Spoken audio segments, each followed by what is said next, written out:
Speaking of football, there was a documentary that came out. Oh man! And I had been meaning to watch this because everyone was talking about it. And I'd heard about this story a couple years ago about Bishop Sycamore High School. Yeah. Obviously, I don't follow football as much as many other people do, but I just remember that story being the backlash of it. Like, this is a fake school. These are grown men. No, beyond the story it came out, I remember the game. Yeah. When they played. It was on ESPN. Yeah. I didn't watch the full game. I just remember the highlights because that was just a moment. It was like, who the fuck is this school? Yeah. They were terrible. Yeah. And yeah, I remember the game, and then I remember the story came out, and I was like, oh man, it was just a bunch of. I remember my homie made a joke like, yeah, man, I got my teaching degree. I'm going to be at Bishop Sycamore High. So it's a documentary, HBO Films documentary, and they've been kind of killing it lately on the documentaries. Telemarketer, did you finish Telemarketer? I haven't finished it yet. I'm on like the last episode, like halfway through. It's kind of weak, not gonna lie. That's what I've been hearing. That's why I didn't finish it. Yeah, it was just like, man, I was like, that's it. Like it was. I was like, for all the build up. On that note, I have gotten 2 robocalls from the fraternal police order this week. No way. The exact same shit. It's just crazy. And it's not gonna stop. You can't stop it. Like every time, it's like whack-a-mole. You try to stop one of them, like 3 more fucking pop up. But this documentary on HBO Max or Max, whatever you want to call it, called BS High. It was directed by 2 guys. They look Trayvon Free. Yeah, I actually did a panel with him in Compton a few years back, or last year actually. Shout out to him. Him and his team was like dressed to the nines. Like they had Dior shorts on. I was like, shit. yo, Trayvon putting that shit on. I was like, cause there's a scene in the documentary where you actually, they go back and forth. You get to see them behind the camera, and I'm like, damn, these niggas got like the new Union Jordans on. Yeah, Trayvon, he's just out here. He's from Compton. I believe so. I know I did the panel with him in Compton. Yeah.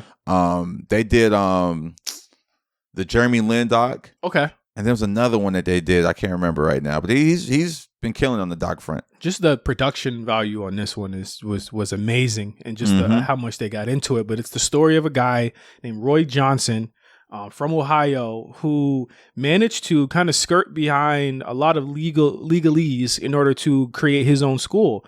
Got no backers, no donors, but was able to hire a whole staff, get a partnership with another school that would actually, where these kids would go to, and brand his school as Bishop Sycamore, a football school in the image of, I believe it's called IMG Academy. Yep. It's which is basically what you hear about it. It's a football school. It's literally, there's nothing about it that has anything to do with any other, it's a school where people go to learn and then basically play football for a lot of their time. And Bishop Sycamore was, they had become, I guess, like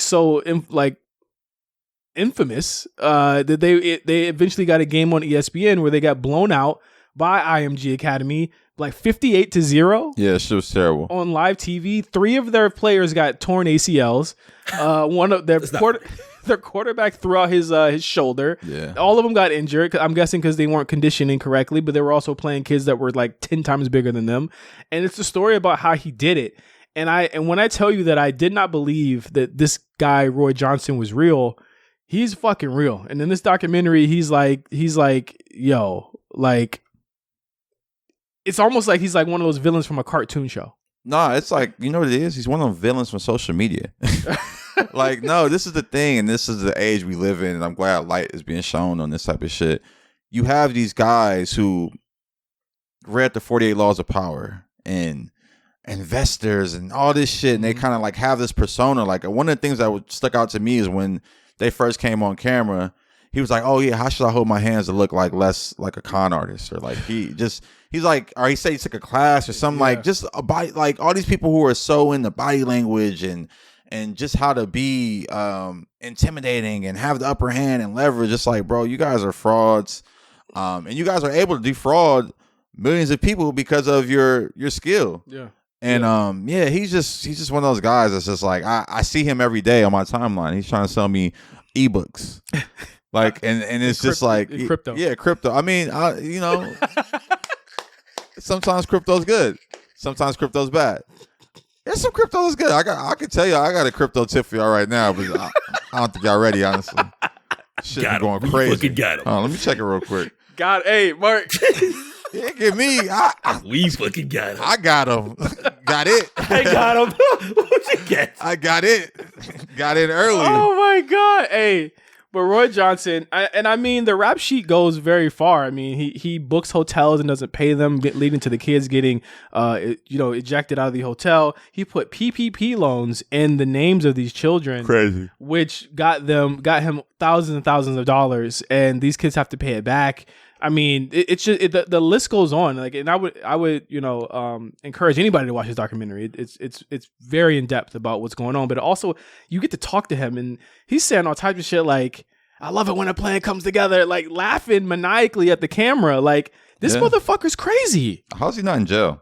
Well, he's about to be in jail because he stole from a Best Buy right after he filmed this show, and he still got over $300,000 in debt. He still got multiple cases about this Bishop Sycamore stuff that he's still basically fighting right now or attempting to fight. And I think it won't be long until he ends up in jail, because I mean, he's not going to be able to pay the $300,000 that he owes. Yeah, I don't know, man. It's a crazy situation.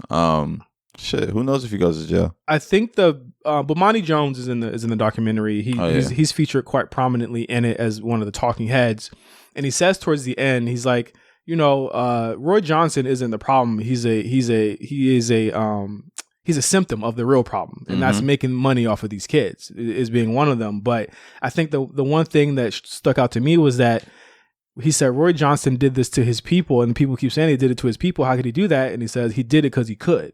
He did it because he, as a black man, he could do that to his own people. And that stuck with me, because it was like, you don't think of the racial implications behind it when you're watching it, but when he puts it in that case, it's like, these are all young black kids who wanted to get out of their lot, get out of their situations. Yeah. And I think the most tragic part about it is, like, there's one of the kids, I know you didn't watch the whole thing, but he thought that he got a scholarship or into Grambling State in Texas. It was the quarterback, the light skinned kid whose mom was the fucking, she was one of the health the health people, the teen moms. You should love a teen mom. A good teen mom back in the day, essential to Little League. Well, she was one of the nurses or whatever. Like, she was like, everyone was kind of playing their part on this team. But he thought he got it, and then when they found out that he was at Bishop Sycamore, they revoked the scholarship. Oh shit! So a lot of them, and the most like sobering part of the whole documentary is seeing what these kids are doing. Like, they're working at fast food restaurants, and they're doing all and because they thought that they had it made, and then he left them with nothing. Damn. And I think that's the most fucked up part, that he's still fucking laughing about it, and it's tragic, man. I didn't know that it went that deep.